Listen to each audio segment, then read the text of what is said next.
By election గురించిన చర్చ, Jubilee Hills by election. మొత్తం 7 డివిజన్లు ఉన్నాయి. 6 డివిజన్లు ఫుల్ ఫ్లెడ్జ్డ్ డివిజన్స్ గా చెప్పాలి. ఒక డివిజన్ మాత్రం పార్షల్ సమ్ పోర్షన్ మాత్రమే ఉన్నది. ఇది సోమాజిగూడ.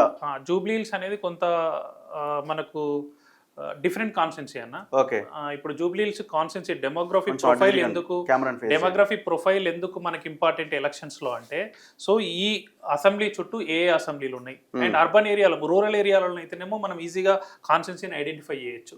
అర్బన్ ఏరియాలో ఓటర్ ఐడెంటిఫికేషన్ కష్టం. అది ఇంపాక్ట్ అయ్యేది డెమోగ్రఫీ మీద.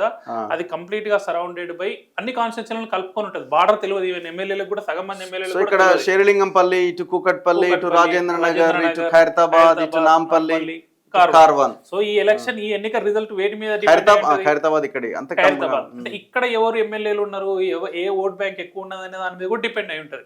సో ఇప్పుడు చూసుకుంటే ఇక్కడ కూకట్పల్లి ఎవరు ఎమ్మెల్యే ఉన్నారు, షేర్లింగంపల్లి, రాజేంద్ర నగర్, ఇక్కడ ఆల్మోస్ట్ ఎక్కువ బీఆర్ఎస్ ఉంది, ఒకటి రెండు ఎంఐఎం ఉంది. ఇక్కడ మోస్ట్లీ ఒక 12 స్క్వేర్ కిలోమీటర్స్ లో ఏరియా ఫిక్స్ అయిందన్న. ఇక్కడ వచ్చేసి ఆల్మోస్ట్ ఎడ్యుకేటెడ్ ఓటర్సే. అండ్ ఎక్కువ మనం చూసుకుంటే హై క్లాస్ పీపుల్ ఉండే ఏరియా. ఇక్కడ బిజినెస్లు కానీ, జూబ్లీహిల్స్, బంజారాహిల్స్ లాంటి ఏరియాలు కానీ అండ్ షేక్పేట్ లాంటి ఏరియాలు కానీ, హైలీ గ్రోత్ ఉన్న కారిడార్ ఉన్న ఏరియా, ఐటీ ఎంప్లాయీస్ ఎక్కువ ఉండే ఏరియా. అండ్ ఇక్కడ పాపులేషన్ 100% అర్బన్ పాపులేషన్ ఉన్న ఏరియా. No rural. మొత్తం అర్బన్ ఏరియా ఇది. బస్తీలు ఎక్కువ ఉన్నాయి, కాలనీలు ఎక్కువగా ఉన్నాయి. అది డెమోగ్రఫీ ప్రొఫైల్ లో మనం చర్చించాల్సింది ఇంకో ముఖ్యమైన అంశం ఏంటంటే ఏజ్ గ్రూప్ వారుగా ఓటర్స్. ఓకే, సో ఈ ఎలక్షన్స్ లో ముఖ్యంగా ప్రజెంట్ దేశం మొత్తం ఏదైతే ఓట్ చోరీ మీద చర్చ నడుస్తుందో దాంట్లో భాగంగా ఎలక్షన్ కమిషన్ కొంత ఉన్నదాన్ని బెటర్మెంట్ చేయడానికి వాళ్ళు ఎక్కువ రోజులు టైం ఇచ్చి వాళ్ళు రోల్ అవుట్ చేశారు.